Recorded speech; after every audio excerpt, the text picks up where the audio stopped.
So ಈಗ tank ಬ್ಯಾಗ್ದು ರಿಂಗ್ನ fit ಮಾಡ್ತಾ ಇದ್ದೀನಿ. ಸೊ ರಿಂಗ್ನ ಫಿಟ್ ಮಾಡಿದ್ದಾದಮೇಲೆ ಕ್ರೂಸ್ ಕಂಟ್ರೋಲ್ನ ಫಿಟ್ ಮಾಡ್ತೀವಿ. ಸೊ ಈಗ ಫಸ್ಟ್ ಫಿಟ್ ಮಾಡೋದಕ್ಕೆ ಈ ಪರ್ಟಿಕ್ಯುಲರ್ ಪೋರ್ಷನ್ ಏನಿದೆ ಇದು 2 ಸ್ಕ್ರೂನ ರಿಮೂವ್ ಮಾಡಿ ಅದಾದಮೇಲೆ ಈ ಥರ ಹಿಂಗೆ ಪ್ಲೇಸ್ ಮಾಡಬೇಕು ಇದನ್ನು.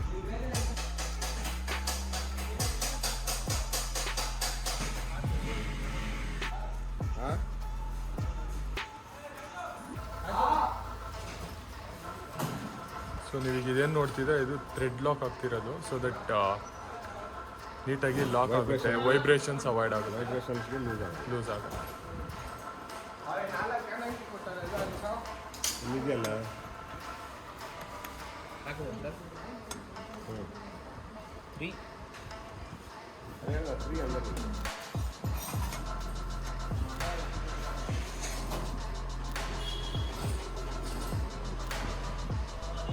ಸ್ಟಿಕ್ಕರ್ ತೆಗ್ಬೋದು.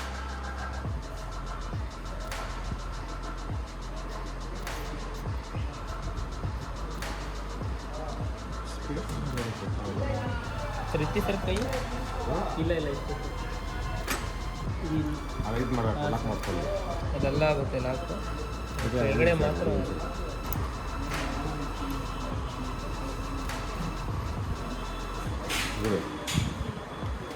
ಸ್ಪೇಸ್ ಮಾಡಬೇಕು.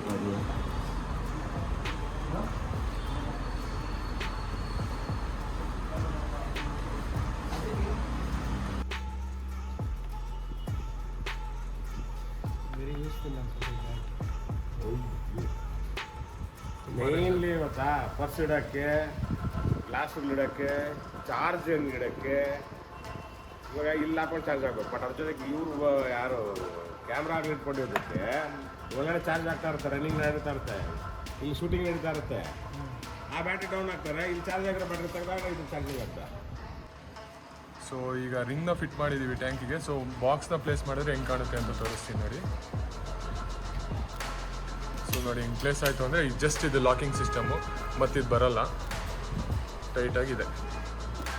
ಸೊ ನೀವು ಅಬ್ಸರ್ವ್ ಮಾಡಿ.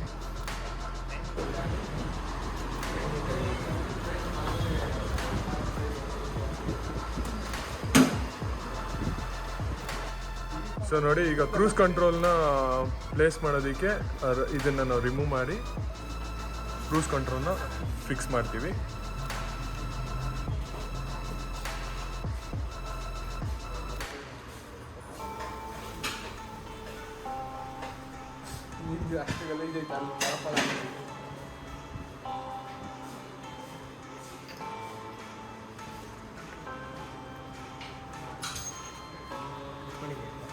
ಸೊ ಆ ಸ್ಪೇಸರ್ನ ರಿಮೂವ್ ಮಾಡ್ತೀವಿ.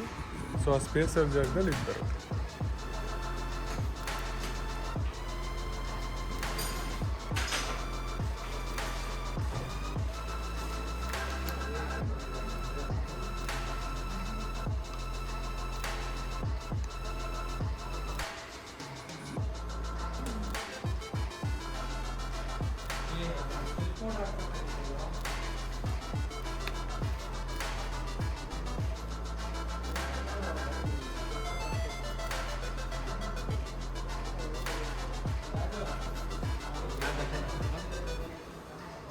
ಲಾಕ್ ಆಗ್ಬಿಡೋದು.